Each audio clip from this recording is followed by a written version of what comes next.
الحمد للہ رب العالمین والصلاة والسلام علی رسولہ الکریم فاعوذ باللہ من الشیطان الرجیم بسم اللہ الرحمن الرحیم۔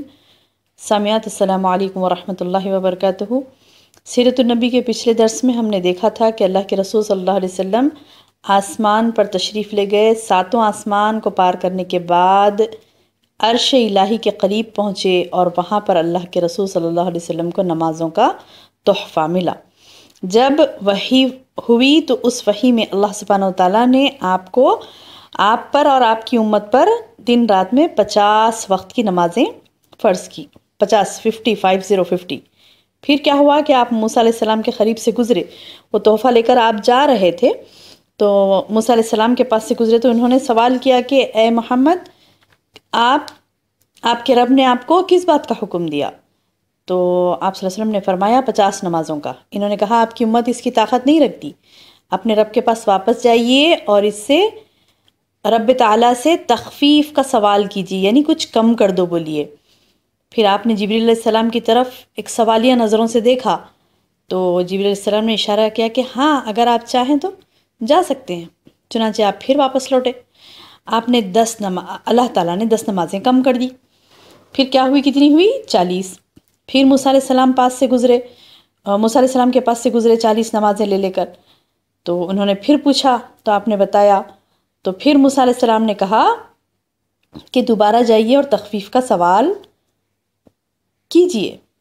تو پھر موسیٰ علیہ السلام کے کہنے پر اللہ کے رسول صلی اللہ علیہ وسلم گئے، اور اسی طرح یعنی جیسے جیسے موسیٰ علیہ السلام مشورہ دیتے اور اللہ جل جلالہ کے درمیان آپ کی آمد و رفت جاری رہتی، تو ایسی جاتے گئے اس کے بعد کیا ہوا، یہاں تک کہ اللہ سبحانہ وتعالیٰ نے 5 نمازیں کر دی۔ 50 سے کیا ہوئی، 50 سے کتنی ہو گئی؟ 5۔ جب 5 نمازیں ہو گئی تو اس کے بعد پھر موسیٰ علیہ السلام نے دوبارہ محمد صلی اللہ علیہ وسلم سے کہا کہ دیکھیے یہ 5 بھی پورے لوگ نہیں پڑھ پائیں گے، آپ جائیے اور دوبارہ تخفیف کیجیے، اور کہا میں نے اس سے کم پر بنی اسرائیل کو بلایا تھا لیکن وہ اس کی ادائیگی سے بھی قاصر رہے تھے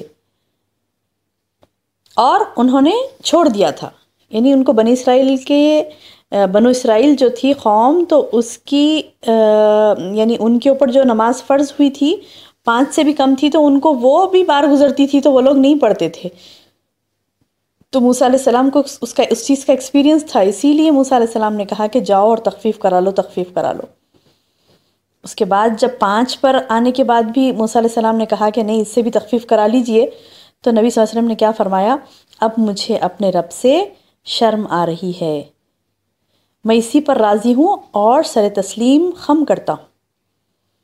پھر جب آپ مزید کچھ اور دور تشریف لے گئے تو ایک آواز آئی، اللہ پاک نے فرمایا میں نے اپنا فریضہ نافذ کر دیا اور اپنے بندوں سے تخفیف کر دی، وہ 5 نمازیں ہیں اور ثواب میں 50 ہیں، کیوں؟ میرے نزدیک بات نہیں بدلی جاتی۔ سبحان اللہ، کیا فرمایا اللہ پاک نے کہ میرے نزدیک بات نہیں بدلی جاتی، میں نے 50 کہا تھا تو 50 ہی ہیں، لیکن پڑھنے 5 ہیں اور ثواب ملے گا 50 کا۔ سبحان اللہ۔ بہرحال بہنوں، اسی طرح اسی رات اللہ کے رسول صلی اللہ علیہ وسلم مکہ مکرمہ تشریف لے آئے، اور ایک ہی رات میں آپ نے یہ تمام مرحلے طے کیے۔ جیسے پچھلے درس میں ہم نے آپ کو بتایا تھا کہ آپ صلی اللہ علیہ وسلم مکہ مکرمہ یعنی آپ کے اپنے گھر سے حرم تشریف لے گئے، وہاں سے براق پر سوار ہو کر کہاں گئے؟ بیت المقدس گئے، فلسطین، اور بیت المقدس جانے کے بعد وہاں پر نماز ادا کی تمام انبیاء کے ہمراہ، اور آپ امام رہے، امامت کیا آپ نے۔ اس کے بعد پھر وہ بیت المقدس سے آسمان دنیا پر 1 2 3 4 5 6 7 آسمان تک، تو ایک کے بعد دیگر آسمانوں کی سیر کی، اور آپ نے وہاں پر جنت و دوزخ بھی دیکھا، جنت کے احوال دیکھے، دوزخ کے احوال دیکھے، یہ تمام چیزیں ہوئی۔ اور اس کے بعد جب مکہ واپس تشریف لے آئے، صبح ہوئی تو آپ نے اپنی قوم کو ان بڑی بڑی نشانیوں کی خبر دی، کہا کہ کل رات میرے ساتھ یہ ہوا، جو اللہ عز و جل نے آپ کو دکھایا تھا نا، وہ تمام چیزیں قوم کو بتائی۔ تو قوم نے کیا کیا؟ تکذیب کی، جھٹلا دیا، سنتے ہی جھٹلا دیا، اور مزید ان کو اذیت پہنچانے کی اور ایک بات مل گئی، ان کی یعنی جو اذیت وہ پہنچاتے تھے، جو ضرر پہنچاتے، نقصان پہنچانے کی کوشش کرتے، تکلیف دیتے تھے، اس میں اور شدت آ گئی۔ کسی نے تالیاں بجائیں، کسی نے تعجب و انکار کی خبر دی اور ہاتھ اپنے سر پر رکھ لیا، عجیب و غریب حرکتیں کرنے لگے اور آپ کو تکلیف دینے لگے، اور کہتے تھے کہ یہ کیا پاگل پن کی باتیں، ایک رات میں یہ فلسطین بھی گئے، فلاں بھی گئے، ساتوں آسمان دیکھ لیے، جنت دیکھ لی، دوزخ دیکھ، اس طریقے سے آپ کا مذاق اڑانے لگے۔ لیکن جیسے ہی ابو بکر صدیق رضی اللہ عنہ کو اس کا علم ہوا کہ اللہ کے رسول صلی اللہ علیہ وسلم کا یہ معاملہ ہوا، آپ گئے تھے، جب لوگوں نے آ کر ابو بکر سے کہا تو ابو بکر صدیق رضی اللہ عنہ نے کہا کہ اگر یہ بات محمد صلی اللہ علیہ وسلم نے کہی ہے تو پھر یہ سچ کہا ہے۔ لوگوں نے کہا آپ اس کی تصدیق کرتے ہیں؟ تو انہوں نے کہا ہاں، میں تو اس سے بھی دور کی بات پر آپ کی تصدیق کرتا ہوں کہ آسمانوں سے صبح شام جو بھی خبر آتی ہے میں اس میں بھی آپ کو سچا مانتا ہوں۔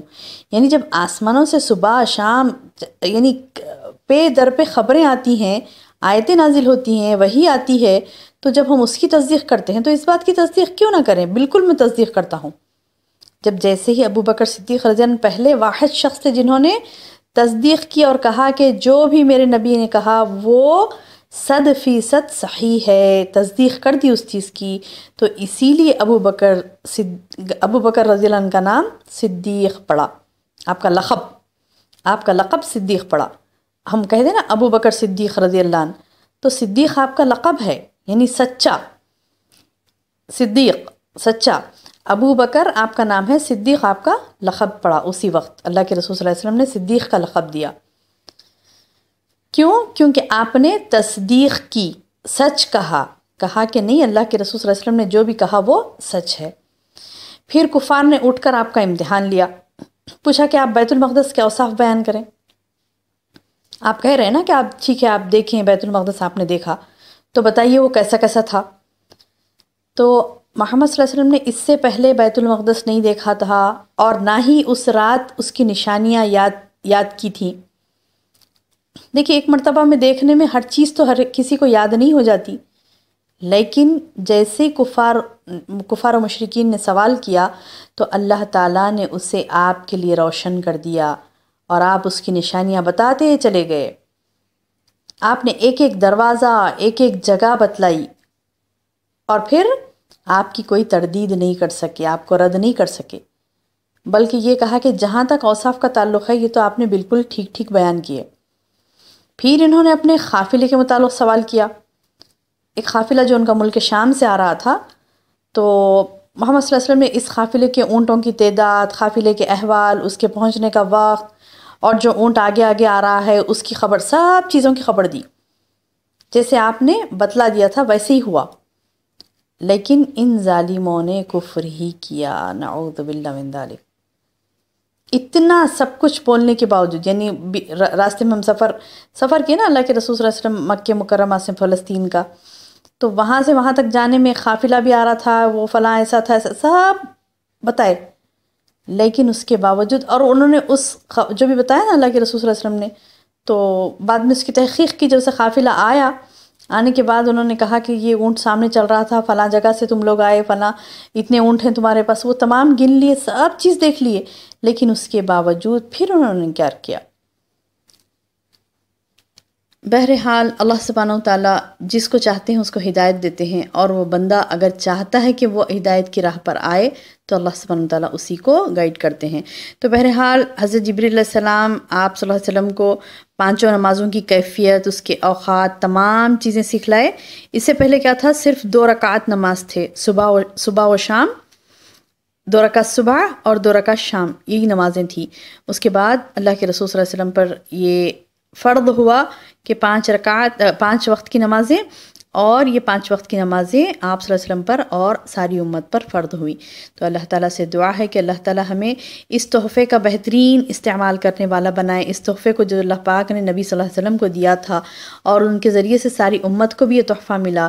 تو اللہ تعالیٰ سے دعا ہے کہ اللہ تعالیٰ ہمیں اس صلاح کے تحفے کو بہتر طریقے سے ادا کرنے والا بنائے اور جنت میں ہمارے درجات کو بلند کرے مالک. آمین یا رب. السلام علیکم ورحمۃ اللہ وبرکاتہ.